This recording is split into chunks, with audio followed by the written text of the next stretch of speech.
Good morning, Southwest Florida. I'm Bri Walling. This Naples Herald Morning Report is sponsored by our friends at Fusilo Kia of Cape Coral.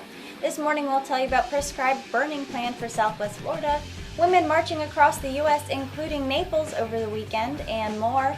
Today is Monday, January 22nd, and this is the Morning Report.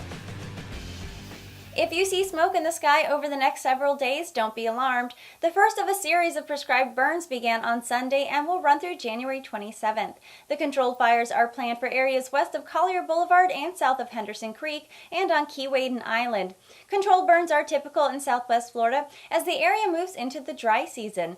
The managed fires are used to reduce wildfire risk and maintain biodiversity in certain plant species which are reliant on fires, such as the South Florida slash pine, gallberry, saw pimento, and scrub oaks. They can also control invasive species in any given area and reduce the possible fuel that can turn a lightning strike into an uncontrolled wildfire.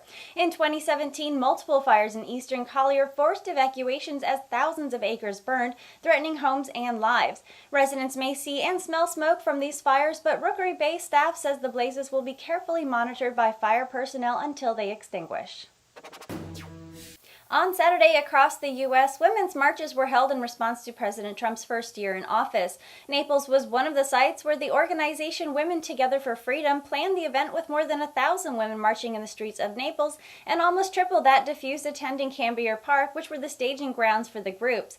Marches were also scheduled in several other Florida cities, including Miami, Melbourne, and Munich. During the marches, many not only supported women's rights, but also denounced Trump's views on immigration, abortion, LGBT rights, and women's rights on the anniversary of his inauguration.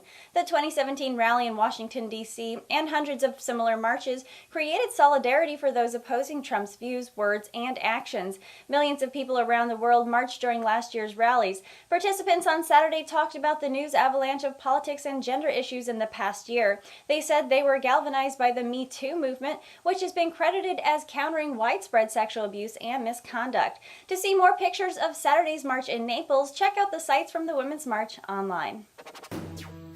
Despite U.S. Interior Secretary Ryan Zinke's declaration last week that Florida wouldn't be considered as part of the White House offshore drilling proposal, waters near the state's Gulf and Atlantic coast may continue to be under review. But that all depends on how to interpret comments from the Interior Department's Bureau of Ocean Energy Management. Comments on Friday were that there has been no formal decision yet on what's in or out of the 5-year program.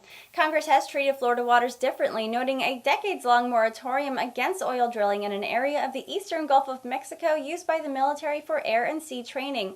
On January 9th, Zinke appeared alongside Governor Scott at the airport and said Florida coastal waters would be removed from plans to open previously protected parts of the Atlantic Ocean and eastern Gulf of Mexico to oil and gas drilling.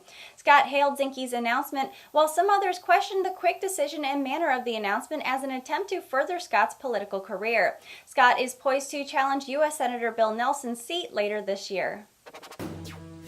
And that was the Morning Report for today. I'm Bri Walling. The Morning Report airs Monday through Friday at 9 a.m. right here at NaplesHerald.com. And don't forget to check out our lunch break that also airs Monday through Friday at 12 p.m. Thank you for watching.